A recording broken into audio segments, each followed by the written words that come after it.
Railway ते Shyam YouTube channel पर आप सभी लोगों का स्वागत है। रेलवे ग्रुप डी भर्ती परीक्षा 2025 शुरू होने में अब कुछ ही समय शेष रह गया और आप जानते हो कि रेलवे ग्रुप डी में अगर आपको सिलेक्शन लेना है तो साइंस पर आपको अच्छी पकड़ बनानी पड़ेगी। तो आज की इस वीडियो में मैं आप सभी लोगों के लिए साइंस के बहुत ही ज़्यादा महत्वपूर्ण 40 प्रश्न कराने वाला हूँ, जो आपके एग्जाम के लिए बहुत ही ज़्यादा महत्वपूर्ण होने वाले हैं। तो आज के इस वीडियो को आपको शुरू से लेकर के एंड तक फुल वॉच करते रहना है। वीडियो पसंद आती है तो प्लीज़ आप सभी लोग इस वीडियो को लाइक और चैनल को आप लोग सब्सक्राइब करना बिल्कुल ना भूल, और कमेंट बॉक्स में आपको अपना स्कोर जरूर शेयर करना है कि आपने कितने प्रश्न सही किए और कितने प्रश्न आपके गलत हुए। वीडियो को शेयर कर दीजिएगा। तो पहला प्रश्न आ जाता है कि तत्वों का सबसे पहले वर्गीकरण किया था, तो बताओ इनमें से किसके द्वारा सबसे पहले तत्वों का वर्गीकरण हुआ था। पहले प्रश्न का राइट आंसर क्या हो जाएगा? तो डॉबे रेनर के द्वारा तत्वों का सबसे पहले वर्गीकरण किया गया था, यानी पहले प्रश्न का बी ऑप्शन देने वालों का राइट आंसर हो जाएगा। अगला प्रश्न प्रश्न संख्या 2 आ जाता है कि वह सबसे छोटा कण जिसमें उस तत्व के सभी गुण वर्तमान हों हैं। तो बताओ वह कौन सा सबसे छोटा कण है। दूसरे नंबर प्रश्न का राइट आंसर आपको देना है। तो परमाणु सबसे छोटा तत्व हो जाता है। 2 का ए ऑप्शन देने वालों का करेक्ट आंसर हो जाएगा। प्रश्न संख्या 3 आ जाता है किसी तत्व के गुणों को प्रदर्शित करता है। तो बताओ कौन प्रदर्शित करता है किसी तत्व के सभी गुणों को। 3 नंबर प्रश्न का राइट आंसर क्या हो जाएगा? तो ये प्रदर्शित करता है परमाणु क्रमांक। 3 का ए ऑप्शन देने वालों का राइट आंसर हो जाएगा।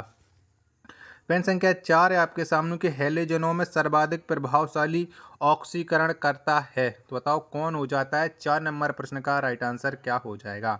तो हेलोजनों में जो सर्वाधिक प्रभावशाली ऑक्सीकरण करता हो जाता है वो हो जाता है फ्लोरीन। 4 नंबर प्रश्न का सी ऑप्शन देने वालों का राइट आंसर हो जाएगा।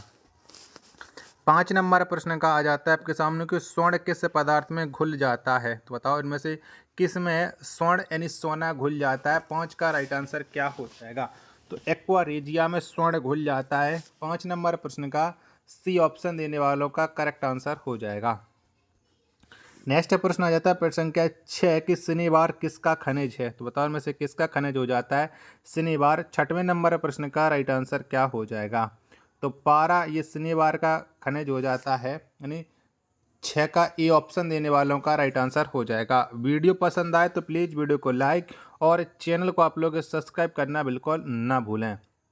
7वें नंबर का प्रश्न है पटाखों के फटने के बाद दिखाई देने वाला चमकीला रंग किसके कारण होता है।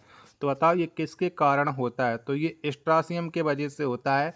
7 का डी ऑप्शन देने वालों का राइट आंसर हो जाएगा।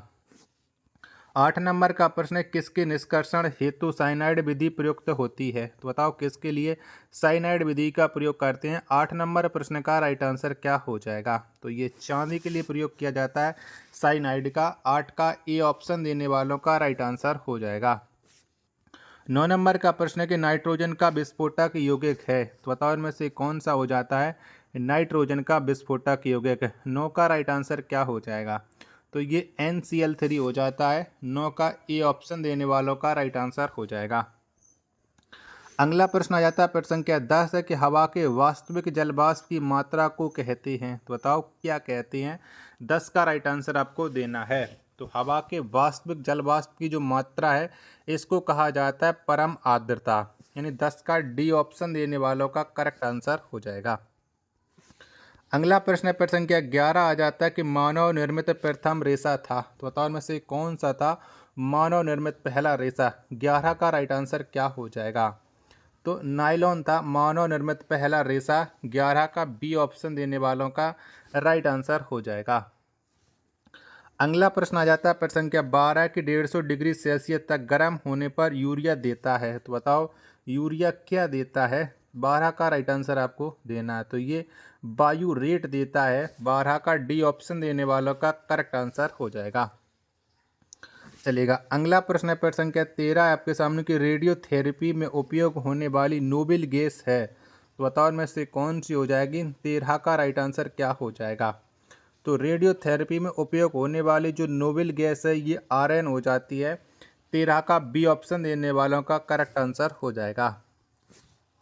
14 नंबर का प्रश्न आ जाता है आपके सामने कि नाभ के विखंडन को सर्वप्रथम प्रयोगात्मक तरीके से देखा गया था। तो बताओ किसके द्वारा देखा गया था नाभ के विखंडन को, ये आपको बताना है। 14 का राइट आंसर क्या हो जाएगा? तो ये स्ट्रासमन के द्वारा देखा गया था।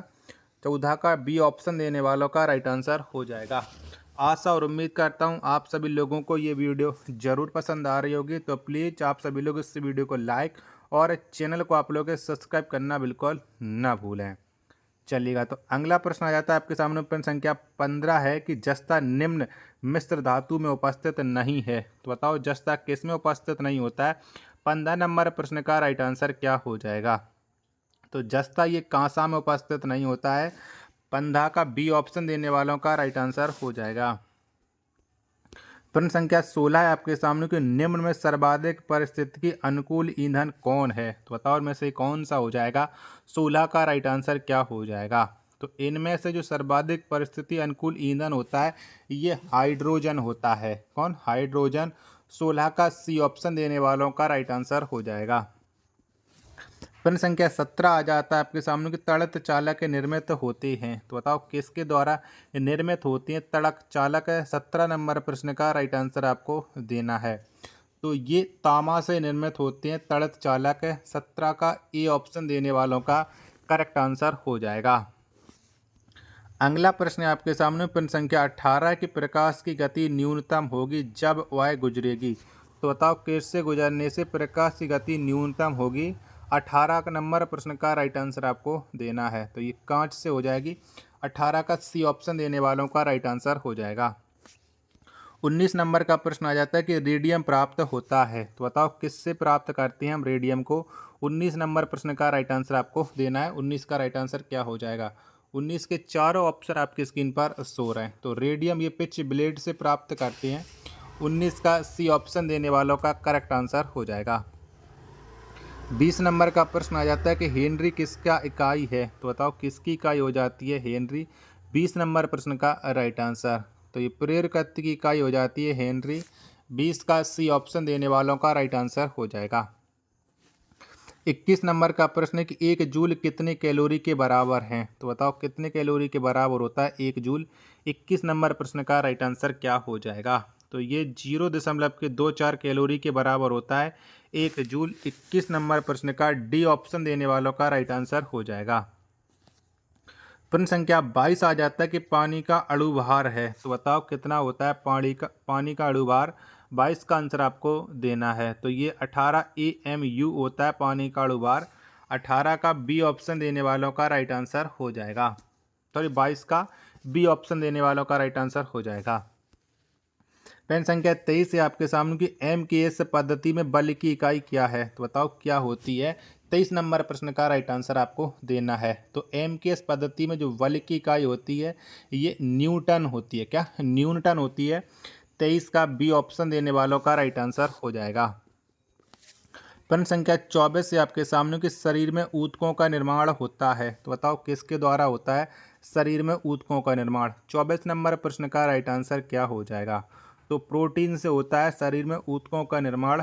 24 का डी ऑप्शन देने वालों का राइट आंसर हो जाएगा। अगला प्रश्न है प्रश्न संख्या 25 आ जाता है कांच है एक प्रकार का। तो बताओ कांच एक प्रकार का क्या है? 25 का आंसर आपको देना है। तो अति शीतल द्रव होता है कांच। 25 का ए ऑप्शन देने वालों का राइट आंसर हो जाएगा। 26 नंबर का प्रश्न आ जाता है कि इंटीग्रेटेड सर्किट चिप पर किसकी परत होती है? तो बताओ किसकी परत होती है? 26 नंबर प्रश्न का राइट आंसर आपको बताना है। तो इंटीग्रेटेड सर्किट चिप पर सिलिकॉन की परत होती है। 26 का ए ऑप्शन देने वालों का राइट आंसर हो जाएगा। 27 नंबर का प्रश्न आ जाता है कि चुंबकीय डिस्क पर किस पदार्थ की परत होती है? 27 का आंसर आपको देना है। 27 का राइट आंसर क्या हो जाएगा? तो इस पर आयरन ऑक्साइड की परत होती है। 27 का ए ऑप्शन देने वालों का राइट आंसर हो जाएगा। अगला प्रश्न प्रश्न संख्या 28 आ जाता है कि पीयूष ग्रंथि स्थित होता है। तो बताओ किस में स्थित होती है पीयूष ग्रंथि? तो शरीर में स्थित होती है पीयूष ग्रंथि। 28 का बी ऑप्शन देने वालों का करेक्ट आंसर हो जाएगा। आशा और उम्मीद करता हूँ आप सभी लोगों को ये वीडियो ज़रूर पसंद आ रही होगी। तो प्लीज़ आप सभी लोग इस वीडियो को लाइक और चैनल को आप लोग सब्सक्राइब करना बिल्कुल ना भूलें। नेक्स्ट प्रश्न आ जाता है प्रश्न संख्या 29 से आपके सामने कि विटामिन ई की कमी से होता है। तो बताओ इनमें से कौन सा रोग है जो विटामिन ई की कमी से होता है। तो नपुंसकता का जो रोग है वो विटामिन ई की कमी से होता है। 39 का डी ऑप्शन देने वालों का राइट आंसर हो जाएगा। प्रश्न संख्या 30 आ जाता है कि प्रति सेकंड एक रेडियन कितने आरपीएम के बराबर होता है। तो बताओ किसके बराबर होता है। 30 का राइट आंसर क्या हो जाएगा। तो ये 9.549 के बराबर होता है। 30 का बी ऑप्शन देने वालों का करेक्ट आंसर हो जाएगा। 31 नंबर का प्रश्न है आपके सामने कि एफआईआर में आई का घोतक है। तो बताओ क्या होता है, ये आपको बताना है। 31 नंबर प्रश्न का राइट आंसर क्या होगा। तो ये जीके का प्रश्न आ जाता है, तो ये हो जाता है इन्फॉर्मेशन। 31 का ए ऑप्शन देने वालों का राइट आंसर हो जाएगा। 32 नंबर का प्रश्न आ जाता है कि भारत का प्रथम परमाणु रिएक्टर किस नाम से जाना जाता है। तो बताओ में से कौन से नाम से जाना जाता है भारत का प्रथम परमाणु रिएक्टर। 32 का राइट आंसर क्या हो जाएगा। तो इसे अप्सरा के नाम से जाना जाता है। 32 का बी ऑप्शन देने वालों का राइट आंसर हो जाएगा। 33 नंबर का प्रश्न आ जाता है कि श्यानता की एसआई इकाई है। तो बताओ इनमें से कौन सी हो जाएगी श्यानता की इकाई, एसआई इकाई। तो ये वाइज हो जाएगी। 33 का ए ऑप्शन देने वालों का राइट आंसर हो जाएगा। 34 नंबर का प्रश्न आ जाता है कि इनमें कौन अचुंबकीय पदार्थ है। तो बताओ इनमें से कौन सा हो जाएगा।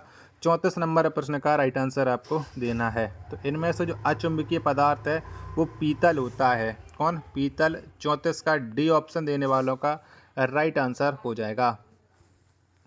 अगला प्रश्न संख्या 35 आ जाता है कि विकास का प्रारंभिक बल है। तो बताओ इनमें से कौन सा हो जाएगा विकास का प्रारंभिक बल। 35 नंबर प्रश्न का राइट आंसर आपको देना है। तो ये हो जाएगा प्राकृतिक बरण।